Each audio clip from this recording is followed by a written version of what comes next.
Bonjour à tous, je suis Yannick Garcia, société HomeServe, directeur régional sud-est de la France. J'ai été président de la société Electrogaz sur Nice pendant quelques années et je suis membre du bureau du SINASAV régional dans les Bouches-du-Rhône. Bonjour à tous, Eric Hernandez, je suis le vice-président du SINASAV et je suis également dirigeant de l'entreprise Angers Dépannage Gaz basée sur Angers. Yannick, y a-t-il une obligation d'entretien concernant les pompes à chaleur ? Alors oui, depuis 2020, il y a une obligation d'entretenir sa pompe à chaleur une fois tous les 2 ans.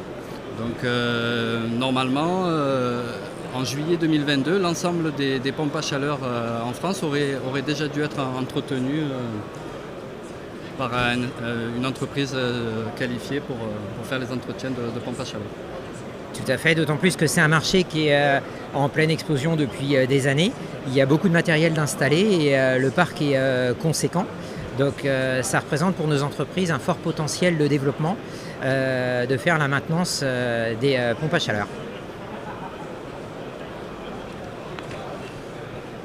Alors Eric, quelles sont les différentes technologies sur le marché ? Il existe plusieurs technologies. Celle qui est la plus proche de notre métier, c'est ce qu'on appelle la boucle à eau chaude. C'est des packs air-eau.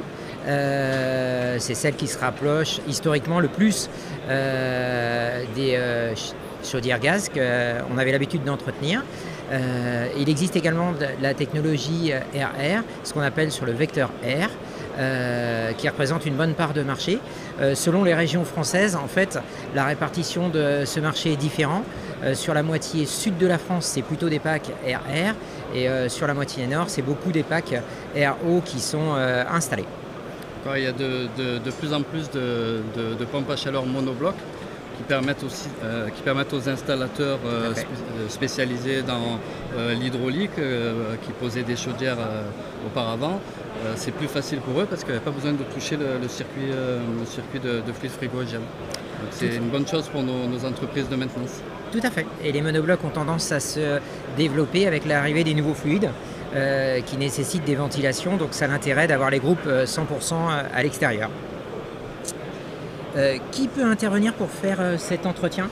Alors les entretiens doivent être faits par des techniciens frigoristes qui ont l'attestation de capacité de fluide frigorigène.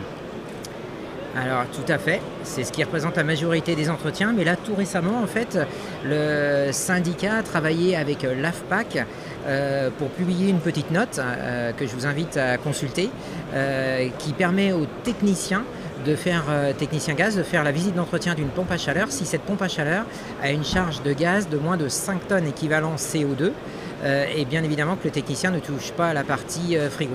Ça va permettre de solutionner la pénurie de techniciens qu'on a sur ce secteur d'activité et de pouvoir réaliser davantage de visites d'entretien. Donc un simple contrôle d'étanchéité suffit dans un premier temps sur ce type d'appareil. Tout à fait. Donc quels sont les bénéfices d'un entretien régulier ?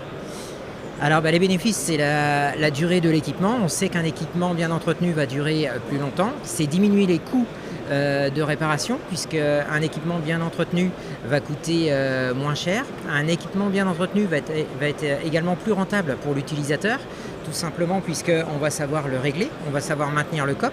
Ce qui est important pour l'utilisateur, on va se rendre compte des dysfonctionnements éventuels de la partie frigo et d'un fonctionnement anormalement long de la partie relève électrique qui serait nuisible pour l'utilisateur, ça engendrerait une facture énergétique importante. Oui, je pense que le mainteneur va aussi contrôler toute la partie réseau, l'installation hydraulique. Et ça pourrait aussi permettre de se rendre compte de problèmes de boue en fait, dans le circuit chauffage. Et là aussi, c'est un sujet qui est très important et qui crée beaucoup de pannes sur les installations de pompes à chaleur. Donc le fait d'entretenir l'appareil permet d'éviter ce genre de problème. Exactement.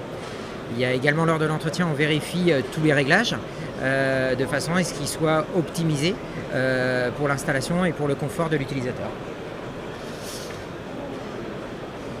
combien ça coûte maintenant cet entretien? Et donc, l'entretien, ça dépend un petit peu des régions, mais l'entretien est autour des 200 € annuels en dépannage, déplacement et main-d'œuvre inclus dans le prix de ce contrat, en tenant compte d'une visite en plus annuelle sur ce contrat. Ouais. Tout à fait, les prix peuvent juste varier un petit peu quand on a beaucoup de cassettes. Par exemple, sur les packs qui seraient RR, ça peut fluctuer. Et après, évidemment, hein, comme toujours, ça fluctue en fonction des régions françaises. Le prix peut varier d'une région un petit peu à l'autre, mais effectivement, c'est le prix moyen.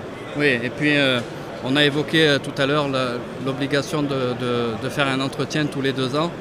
Mais nous, en tant que professionnels, on préconise plutôt de faire l'entretien une fois par an. Ça permet d'être bien meilleur en termes de contrôle et de vérification de tous les réglages de l'appareil et s'assurer que tout fonctionne bien et que les rendements attendus soient bien atteints au niveau de l'appareil. Tout à fait. Et c'est une demande aussi des clients. Du fait de cette technologie qui est plus complexe que les technologies précédentes, ils aiment bien qu'on passe tous les ans pour vérifier les réglages, leur expliquer le fonctionnement, adapter les programmes et vérifier que tout marche bien. Effectivement, cette visite annuelle est vraiment attendue des clients et pas superflue, même si la réglementation impose qu'une visite tous les 2 ans aujourd'hui. Il y a un autre point sur lequel on n'a pas discuté sur la pompe à chaleur, c'est dans les différentes technologies, il y a aussi la PAC hybride qui fait appel au meilleur des 2 énergies et sur lequel on fait également des visites d'entretien et sur lequel on a les compétences pour intervenir dessus. Ouais, on a donc deux possibilités d'hybride, soit une hybride tout inclus avec la pompe à chaleur et une chaudière en propane par exemple. Et là, en fait, en fonction du COP de la pompe à chaleur et d'un certain nombre de données, la chaudière va venir en relève pour essayer de faire l'économie qui va bien. Et il y a un autre style d'hybride, c'est l'hybridation d'un système existant. Tout à fait. Où là, en fait, on vient installer une pompe à chaleur en plus de ce qui existe déjà chez le client. Pour essayer de faire des économies, notamment en propane ou dans ce genre d'énergie fossile.